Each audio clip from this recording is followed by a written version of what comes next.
నమస్తే టీచర్స్. మళ్ళీ మనము సబ్జెక్ట్ మ్యాపింగ్ని ఏ విధంగా చేయాలి, స్టూడెంట్ మ్యాపింగ్ ఏ విధంగా చేయాలి అనేది ఒకసారి గమనిద్దాము.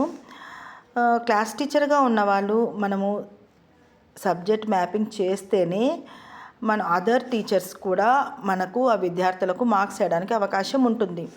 కాబట్టి ఫస్ట్ మనం ఈ విధంగా యాప్ని ఓపెన్ చేసిన వెంటనే డిడిఓ లాగిన్ ద్వారైనా వెళ్ళచ్చు, లేదంటే క్లాస్ టీచర్ లాగిన్ ద్వారైనా వెళ్ళవచ్చు. సో ఇక్కడ స్టూడెంట్ అనే టైల్ని మనము సెలెక్ట్ చేసుకోవాలి. ఇక్కడ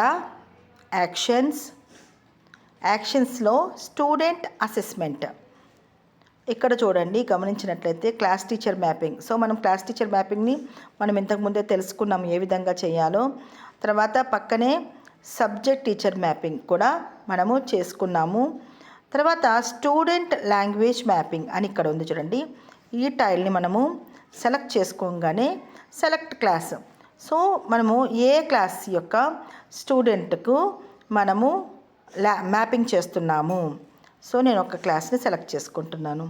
సెలెక్ట్ చేసుకున్నాక ఈ విధంగా విద్యార్థుల పేర్లు అన్నీ కూడా వస్తాయి. ఈ పేర్ల దగ్గర మనం చేయవలసింది ఏంటంటే ఆ విద్యార్థికి ఏ విద్యార్థికి అయితే మనము మ్యాపింగ్ చేయాలనుకుంటున్నామో ఆ విద్యార్థిని చూడండి. ఈ విద్యార్థికి ఆల్రెడీ నేను మ్యాపింగ్ చేసేసాను కాబట్టి ఇక్కడ నేమ్స్ ఇదంతా వచ్చేసింది. సో చెయ్యని వాళ్ళకి ఒకసారి మనం చూద్దాము ఏ విధంగా చేయాలి. సో ఈ విధంగా ఎంటీగా వస్తుంది. ఇక్కడ please select language 1 in group A అని ఉంది కదా. ఇక్కడ మనము మన యొక్క లాంగ్వేజ్ ఫస్ట్ లాంగ్వేజ్ వచ్చే తెలుగు కాబట్టి తెలుగు. తర్వాత ఇక్కడే మరి ఇంకొకటి ఏంటంటే లాంగ్వేజ్ 1లోనే మరి ఇంకోటి ఏంటి, కొద్దిమంది కాంపోజిట్ తెలుగు లేదంటే కాంపోజిట్ ఉర్దూ ఉంటారు కదా, వాళ్ళు ఒకవేళ ఉంటే దాన్ని సెలెక్ట్ చేయండి, లేదంటే నాట్ అప్లికబుల్ అని అని సెలెక్ట్ చేసుకోండి. తర్వాత గ్రూప్ బి ఉంది, composite Urdu, Arabic, Persian, not applicable ఉంది, కాంపోజిట్ తెలుగు, సాంస్క్రిట్ అని ఉంది.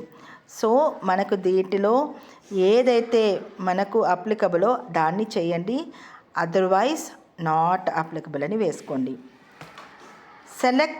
Please select language 2. So Hindi. Language 3 English. Please select language 4 Sanskrit, Persia, తర్వాత Arabic. So not applicable. Next ఈ 3 కూడా సెలెక్ట్ చేసుకోవాలి. ఏది group subjects mathematics, general science and social studies. So నేను 7th class తీసుకున్నాను కాబట్టి నాకు ఈ 3 వచ్చాయి. సో దాన్ని గమనించుకోండి. నెక్స్ట్ కన్ఫర్మ్ చేసి సబ్మిట్ కొట్టంగానే సక్సెస్ఫుల్లీ సబ్మిటెడ్. సో ఈ విధంగా ప్రతి విద్యార్థికి కూడా మనము మ్యాపింగ్ చేసుకోవాలి. చేసుకుంటేనే మనకు మార్క్స్ వేసుకోవడానికి అవకాశం ఉంటుంది.